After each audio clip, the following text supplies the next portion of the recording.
Hello everyone. So in this video lecture, we are going to discuss about the carbohydrates.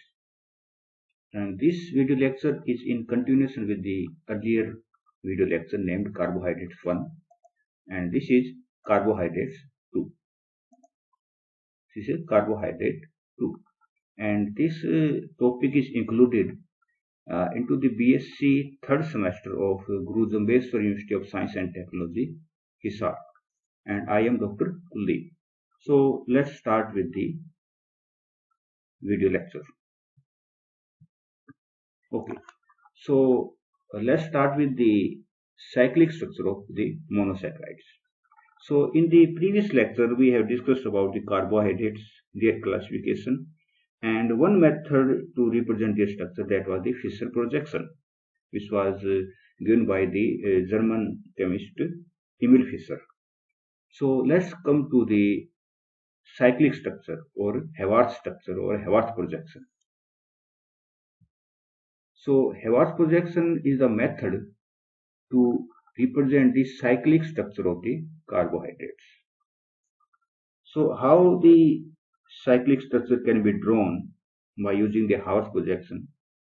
Let's start with some basic points. Okay. So it is an aldehyde or ketone maybe. If this group is H, it is an aldehyde. If this group is R, this is a ketone.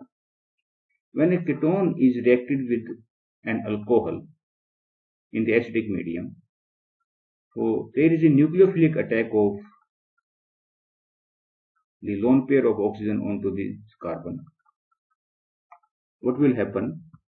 We will get a hemiacetal or hemiketal. Okay, it depends upon this group. So either we will get the hemiacetal or a hemiketal.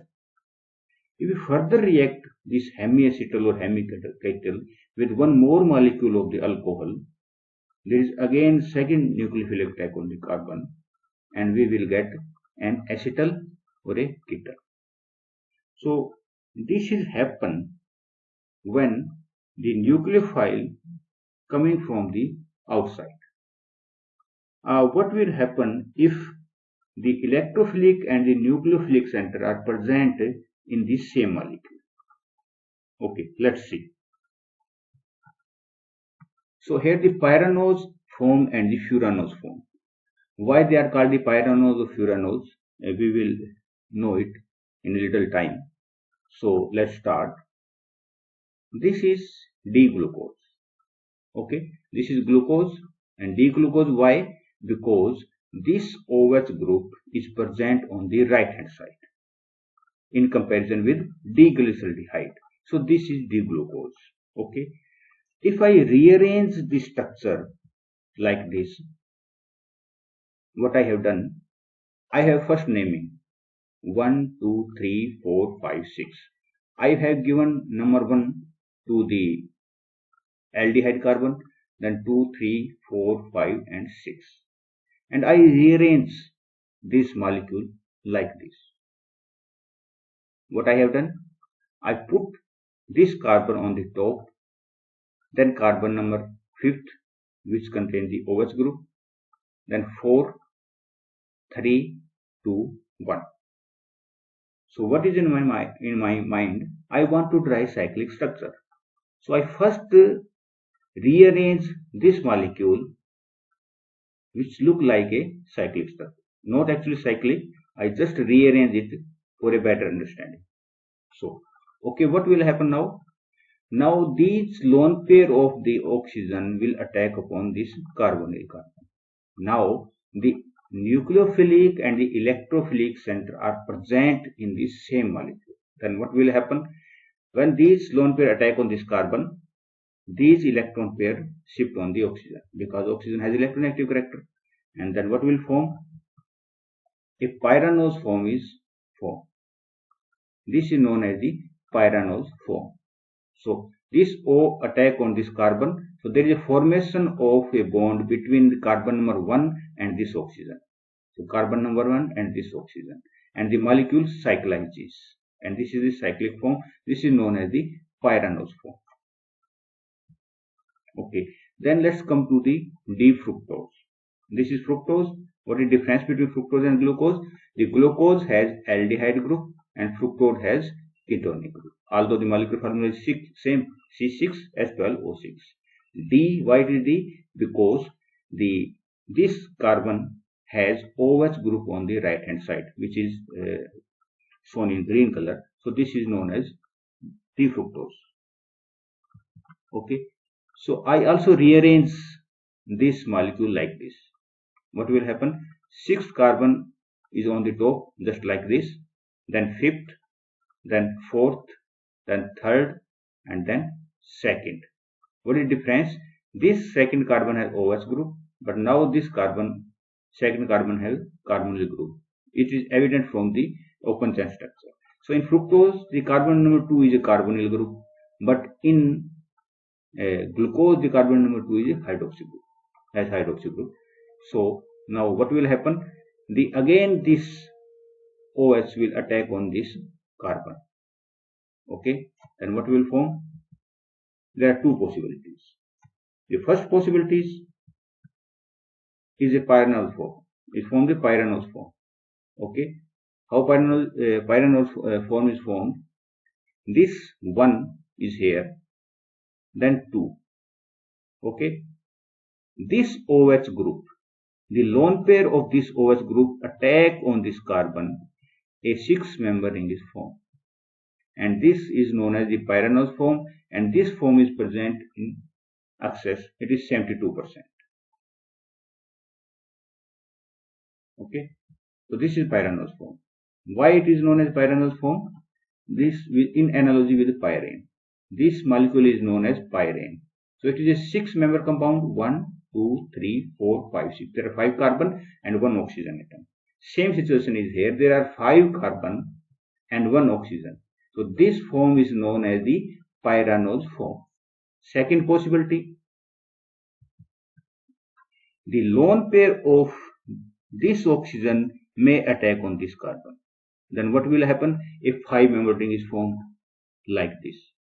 So when this oxygen attack on this carbon, here the red oxygen, and when this green oxygen attack on this carbon, there is green oxygen. So there are two possibilities.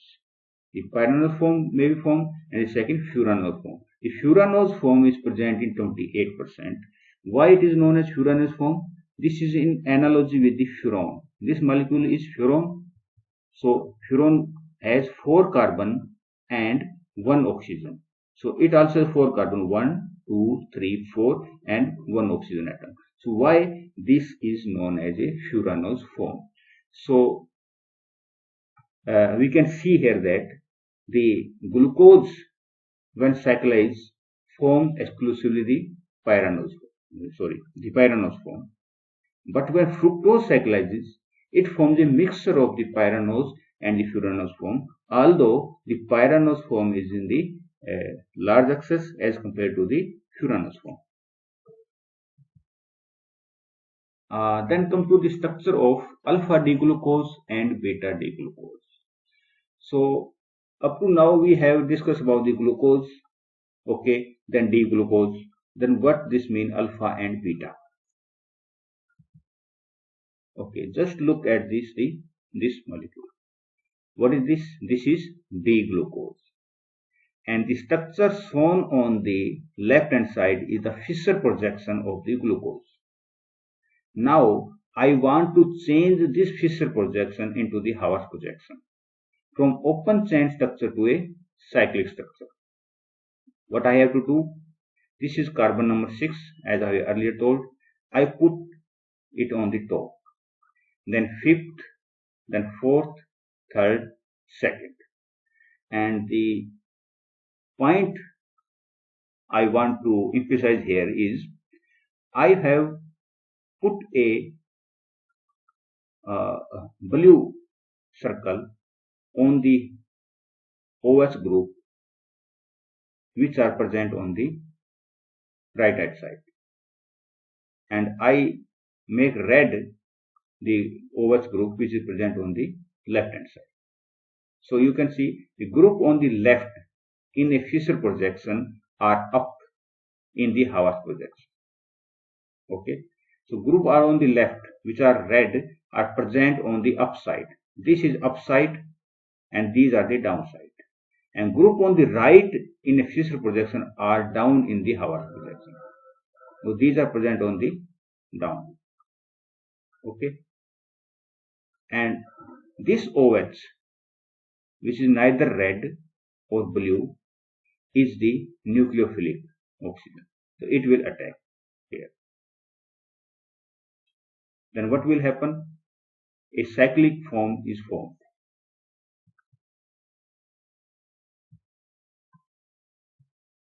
Okay. Then what will happen when these lone pair attack on this carbon? These electrons will shift on the oxygen. The situation first arises. This O came down like this. Okay.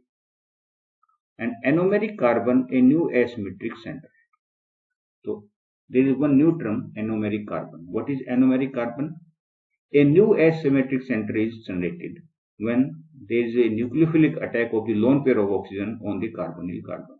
Earlier this carbon number 1 was not asymmetric, but after nucleophilic attack it will become a asymmetric carbon.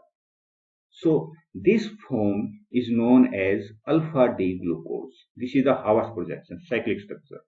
So when the OH, newly formed OH group is down, this structure is known as alpha D glucose. Second possibility, after the nucleophilic attack of oxygen on carbon, this OH group is maybe up to on the above side. So anomeric carbon, a new asymmetric center is generated, and this is known as the beta D glucose. So here it should be clear that what is the mean of alpha and what is the mean of beta. By nucleophilic attack of the oxygen on the carbon number 1, there are two possibilities. The newly formed asymmetric center, carbon center, either have the OH group down, this is known as the alpha form, or the newly formed OH group may be on the upside. This is known as the beta form, or beta D glucose. Okay, D stand, why D? D mean it has the OH group on the right hand side, the second carbon from the bottom, and alpha mean the newly formed asymmetric carbon has OH down, and beta mean the newly formed carbon has OH upside. This is known as the beta form of the glucose. So you can see here that groups on the right in a Fisher projection are down in the Hawass projection. Okay, so we can easily remember the group on the right in Fisher projection. Right mean this side. They are always on the down in the Hawass projection. So these are on the right, OH, these are down. And the OH group present on the right hand side, sorry, left hand side of the Fisher projection that are marked in red, they are always on the upside of the corpus. So it is on the up. So these are the up position and these are the down position. Here I have not mentioned this OH because it will take part in the nucleophilic attack. So I didn't color it either in blue or in red. The remaining are colored either in blue or red. The right hand side OH are colored in blue and the left hand OH. And it is clearly written the group on the right in Fisher projection are down in the Hawass projection, and group on the left in Fisher projection are up in the Hawass projection. Okay, so by this analogy we can easily convert the Fisher projection into the Hawass projection. So Fisher projection are the open chain compound and the Hawass projection are the cyclic compounds. Then anomer.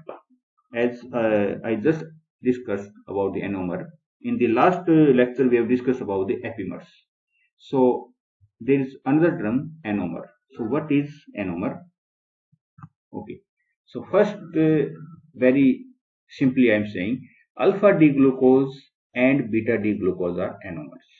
So anomers are in the cyclic structures and the epimers were in the open structure.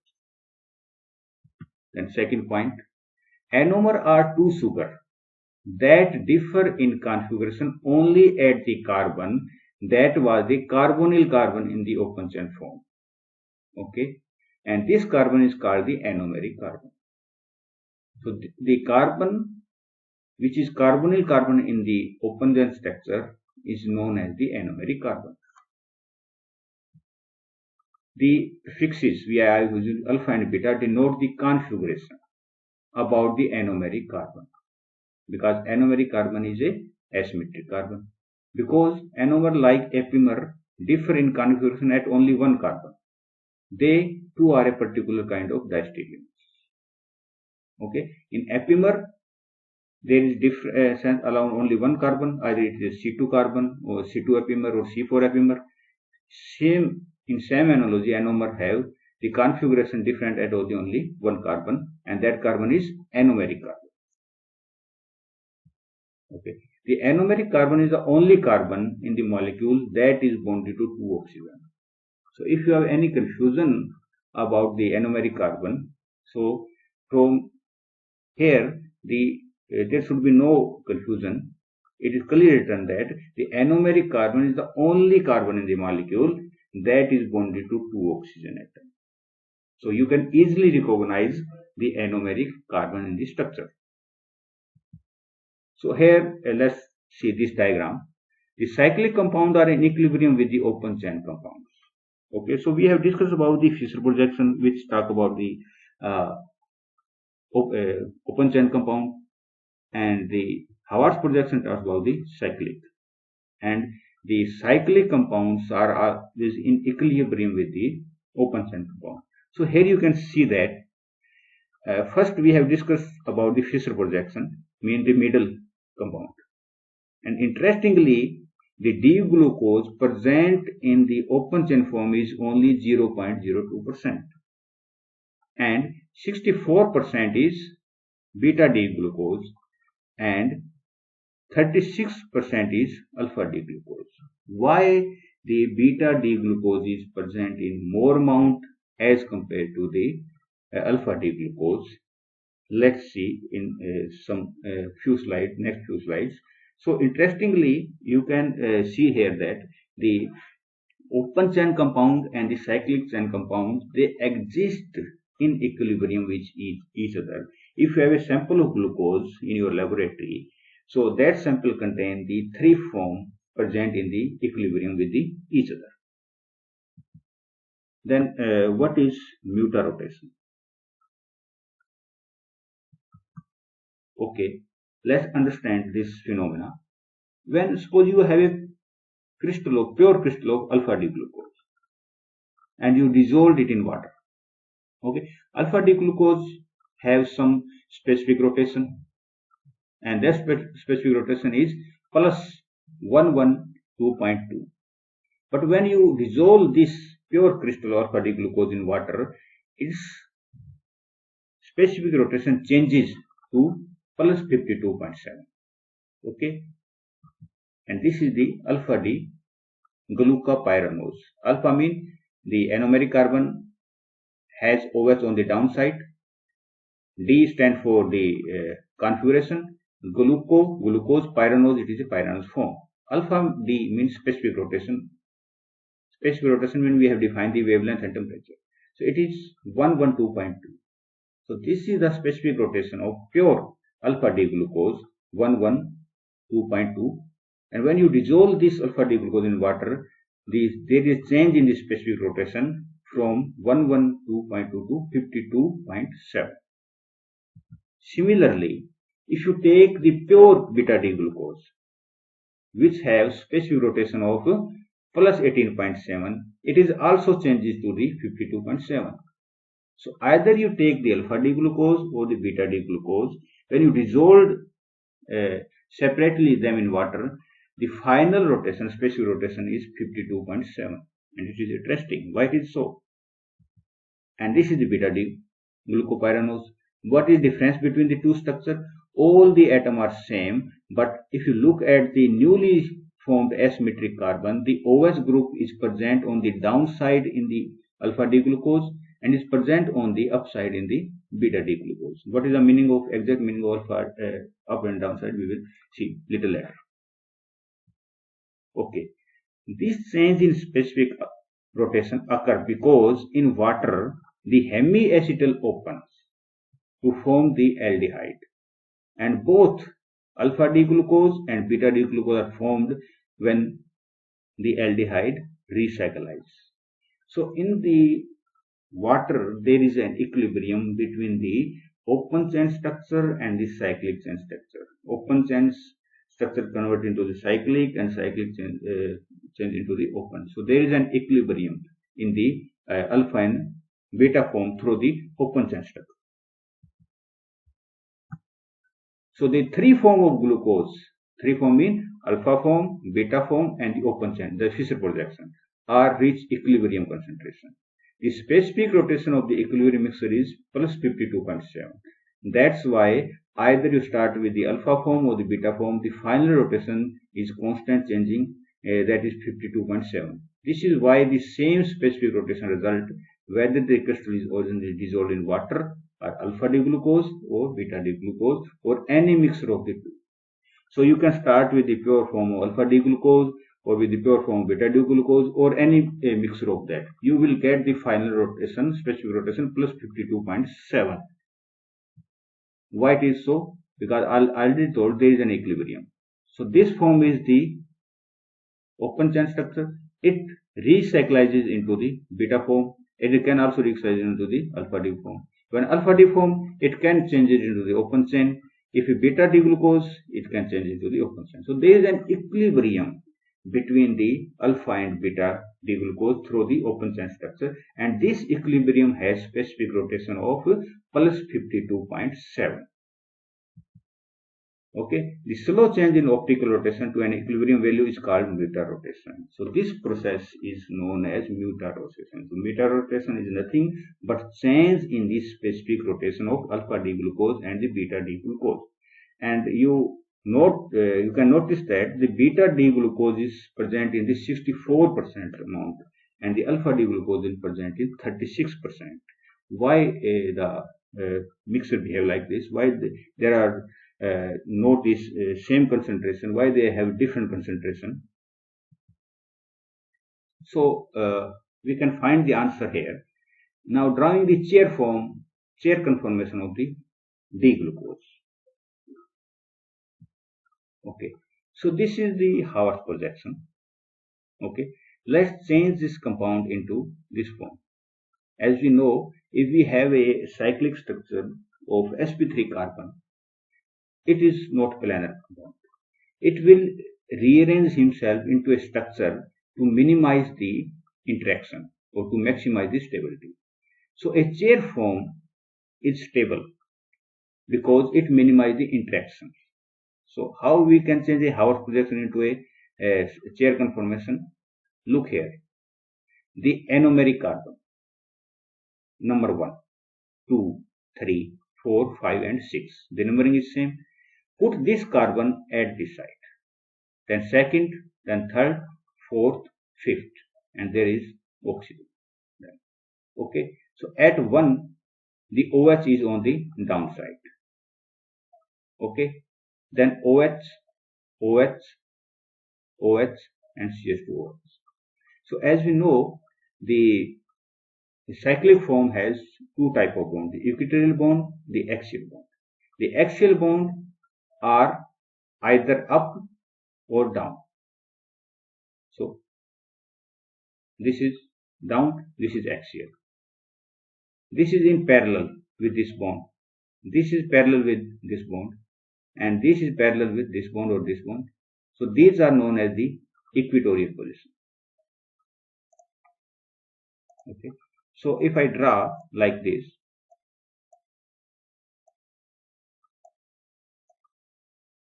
okay, then if I want to draw the axial position first, then this is up, down, up, down, up and down. So there is alternate up, down, up, down. These are known as the axial position. Then equatorial position, if you draw the equatorial bond here, then leave this bond and take this bond, draw a parallel line to this. Okay, if you want to draw here, leave one bond and draw parallel to this. Okay, similarly here parallel to this, and here parallel to this. So in this manner we can draw the axial and equatorial bond. So the bond which are either up or down, they are known as the axial bond, and which are parallel to the one bond, after one bond, these are known as the axial bond. So similarly for the beta D glucose, in beta D glucose we have OH on the upside. The upside will come on the equatorial position. So this upside OH will come on the equatorial position, and this downside OH will come on the axial position. As we note that in a chair conformation, if the bulky group is present on the equatorial position, it will stabilize the molecule because it has more space than the axial position. So you can see in the alpha D glucose, the OH group is present on the axial side, and in beta D glucose it is present on the equatorial side, and if the bulky group is present on the equatorial side, it stabilizes the molecule. So that's why the beta D glucose is present in the 64% amount, and the alpha D glucose is present in the lesser amount, that is 36%. This is the reason, because in the beta D glucose the OH group is present on the equatorial position. Okay, this carbon is, you look at this carbon is sp3 carbon. It has 4 bonds, 1, 2, 3, and fourth one is hydrogen. So hydrogen is light as compared to OH. Here hydrogen is present on the axial position. Here hydrogen is present on the equatorial position. So the axial position is bulky here, and here the equatorial position is bulky. So bulky group stabilizes at the equatorial position and destabilizes at the axial position. That's why the beta D glucose present in the greater amount as compared to the alpha one. So the alpha position is down, as already explained. Alpha position is down in the Hayward projection and axial in a chair conformation. So the down position become the axial, and the up position become the equatorial. You have to remember this thing. The down OH comes to the axial position, and the up comes to the equatorial position. Then chain lengthening.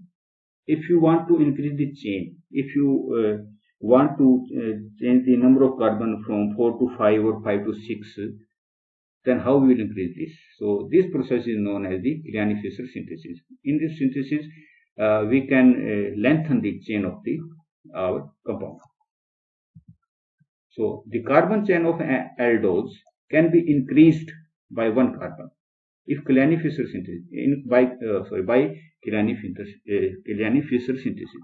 So the carbon chain of aldose can be increased by 1 carbon by Grignani-Fischer synthesis. Thus, a tetrose which has 4 carbon can be converted into a pentose which has 5 carbon. A pentose which has 5 carbon can be converted into the hexose which has 6 carbon. Just let's start with the D-erythrose. So it has 1, 2, 3, 4 carbon. So this compound is known as D-erythrose. Erythrose means the both OH are on the same side. Let's react with this cyanide. Cyanide is a nucleophile. It will attack on this carbon. Okay, then what will happen? This electron will shift here in the acidic medium, and we will get this compound. And here a new asymmetric center is generated.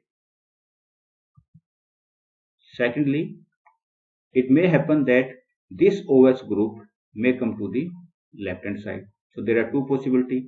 Either the OH group present on the newly formed asymmetric center either on the right hand side or may be on the left hand side.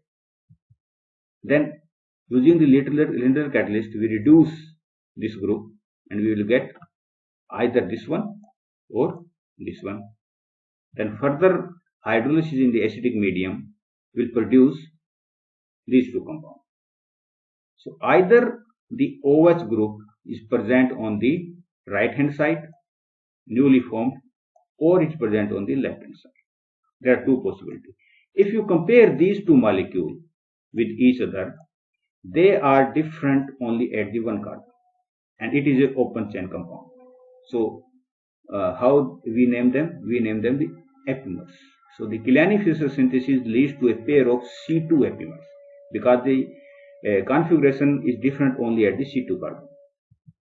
Okay, so the Killiani-Fischer synthesis leads to a pair of C2 epimers. The two epimers are not obtained in equal amount because they are diastereomers, and diastereomers are generally found in unequal amount.